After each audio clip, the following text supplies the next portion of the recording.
Toriko kita ada gawian, ada lakukan selama ini yasinan yang dibaca tahu la ilaha illallah, ya kan? Nah, sholat, zikir, seluruh amal-amal ibadah kita. Tapi pada umumnya kebanyakan kita orang-orang yang belum baiat torikot itu sesungguhnya kalau mereka beramal tapi beramalnya mereka itu tidak pakai sanad. Tidak pakai sanad. Makanya di sini dikatakan oleh pengarang kitab Futuh Rabbani, ya, apa katanya? Seandainya tidak ada isnad, seperti apa jadinya agama ini? Seperti apa yang terjadi, ya? Dan ilmu-ilmu yang lain. Oleh karena isnad adalah suatu hal yang sangat amat penting, karena dengan mata rantai ini sebuah hadis Rasulullah bisa dikelompokkan, dapat dikategorikan, dipilih-pilih, pada akhirnya bisa diketahui mana yang termasuk hadis yang sahih, ada hadis yang hasan, ada hadis yang dhaif, ada yang mursal, ya, ada yang dhalalah. Ada yang dhalalah. Itulah pentingnya sanad, pentingnya mata rantai, supaya ada yang mempertanggungjawabkan. Tanpa ada isnad, tentu orang akan bicara tentang agama semaunya.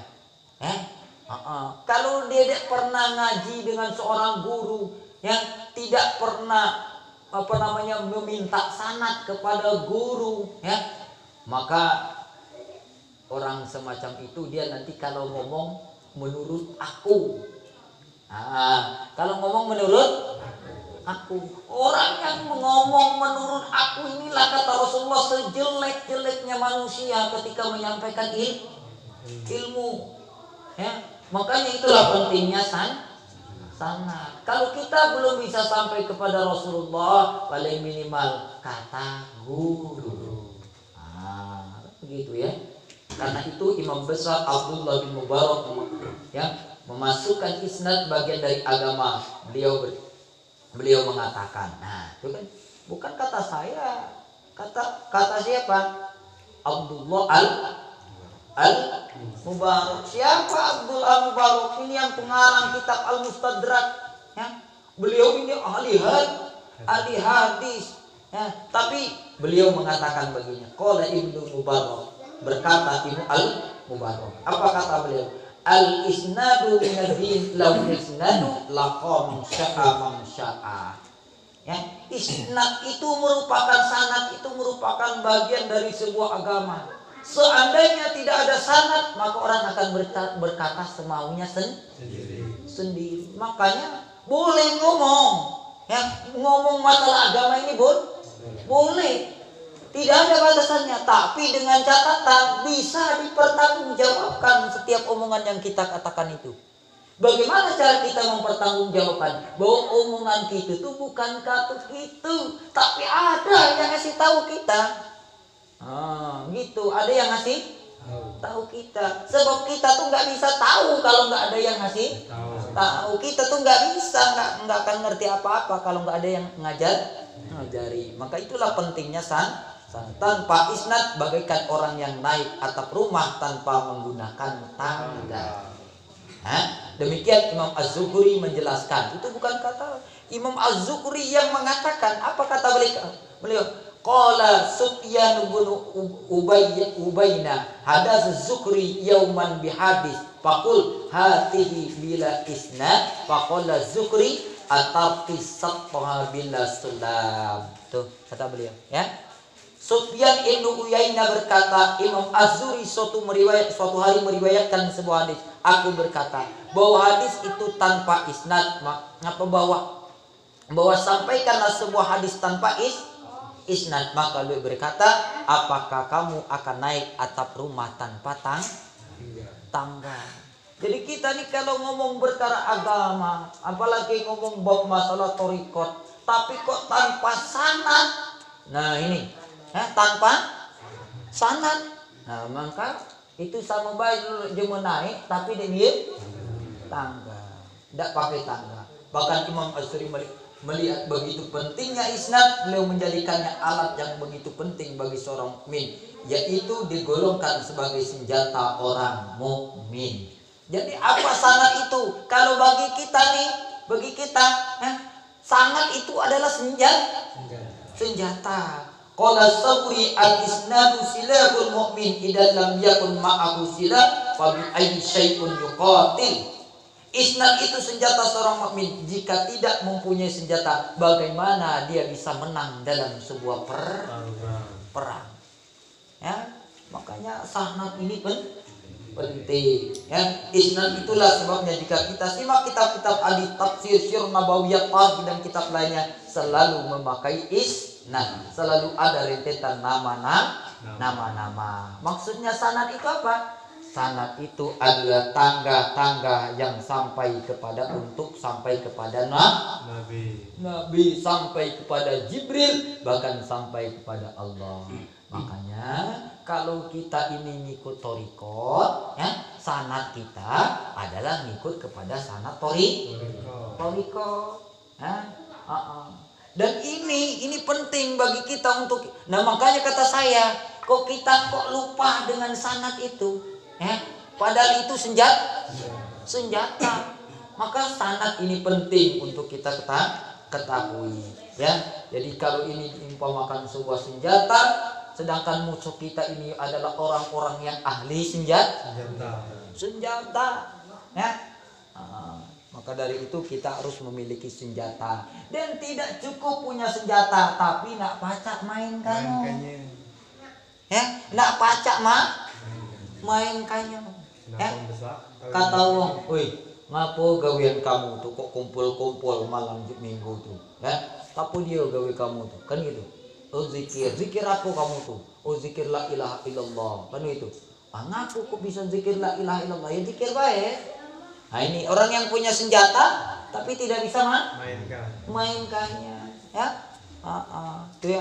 Tapi gimana? Ada trik-triknya, ya. Ada cara-caranya. Apa? Ilmu.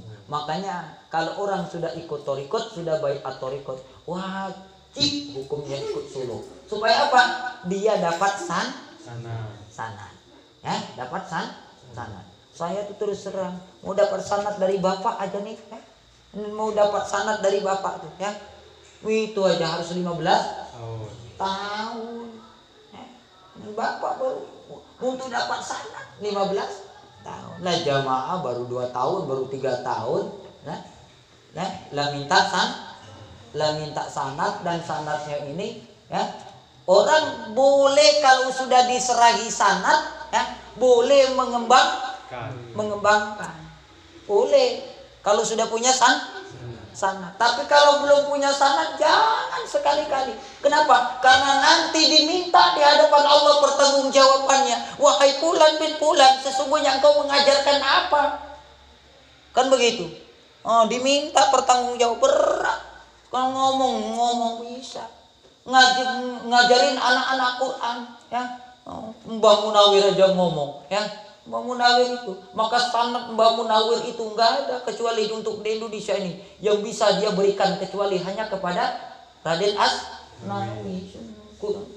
Ya, Raden Asnawi itu dari Mbah Munawir, ya. Mbah Munawir dari Mbah Kiai Mahfud At-Tirmizi Mekah, ya. Ini si isnadnya. Mbak Raden Asnawi itu mau dapat sanad dari Mbah Munawir, kan? Itu baru apa? Udah 60 tahun ngikut beliau baru diturunkan sanadnya. Masya Allah. Ya. Kenapa? tadi. Kalaulah boleh digambarkan, seluruh kumpulan ilmu-ilmu itu rumusnya ada di sana. Sebanyak apapun ilmu, kalau tanpa sanad maka ilmu itu nggak ada artinya, nggak ada faedahnya, nggak ada manfaatnya. Makanya kenapa dulu orang pun begitu mereka mengabdikan diri mereka kepada seorang guru. Bukan perkara mereka nggak bisa ngaji dengan guru itu, bukan. Tapi pingin bagaimana supaya guru itu menurunkan sanad. Dan sanad itu nggak bisa direka-reka. Ya, nggak bisa direka-reka. Imam Bukhari itu untuk dapat satu hadis sanad, dia harus berjalan kaki menemui Abu Hurairah. Berjalan kaki sampai kakinya bengkak. Cuman pingin dapat satu sanad, cuman pingin dapat satu hadis. Imam Syafi'i belajar dengan Imam Malik, Masya Allah, ya. Bukan, kalau ilmunya lebih pintar mungkin barangkali daripada Imam Syafi'i. Tapi kenapa Imam Syafi'i pingin belajar dengan Imam Malik? Untuk dapat sanad. Nah, sanad ini penting bagi kita. Begitu juga kita ngikut thariqat. Kalau kita ngikut, dulu udah saya sampaikan, ngaku setiap kita bisa, tapi diakui itu sulit. Aku udah berapa kali ngomong. Nah, bagaimana supaya kita bisa diakui? Jadilah seperti tanah yang miring. Jadilah tanah yang miring. Sebab setiap tanah yang miring besar kemungkinan tempat terakhirnya air. Ada kawan nih yang tawadhu, tapi di bawah kawan yang tawadhu ini masih ada yang lebih tawadhu lagi, ngalir ke yang lebih tawadhu lagi. Ada yang lebih tawadhu lagi, ngalir. Makanya dulu saya pernah disampaikan, kalau engkau mau melawan orang sombong, belum dilawan dia sudah kalah. Tapi kalau engkau melawan orang yang tawadhu, tidak ada engkau bisa menang kecuali engkau harus lebih tawadhu. Nah, sanad itu tidak pernah didapatkan melainkan oleh mereka yang paling tawadhu. Lihatlah. Maka yang tawadhu mereka itulah yang paling. Orang tawadhu itu kadang-kadang nggak kelihatan. Kenapa nggak kelihatan? Karena tawadhu itu adalah amalan hati. Hanya orang yang arif billah yang mengetahui siapa sesungguhnya orang-orang yang tawadhu. Nggak bisa dibuat-buat. Tapi orang tawadhu itu adalah amal hati. Kalau orang itu tawadhu, sekalipun dia orang-orang yang tidak ngerti agama, mungkin kelihatan secara zahir. Bisa jadi dia bukan orang ahli Quran, bisa jadi dia bukan ahli hadis, ya.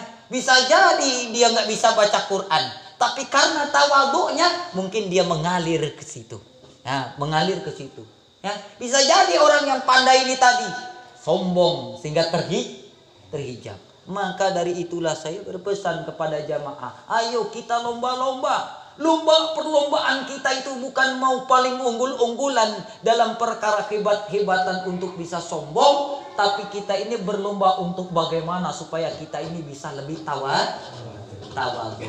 Nah, mudah-mudahan kita termasuk golongan orang-orang yang bisa tawadhu.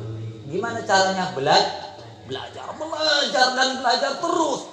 Ya, terus. Kalau hari ini masih keras hatinya, gimana? Lembutkan. Dengan zikir itu terus kita seperti Ya Rasulullah, ya Nabi,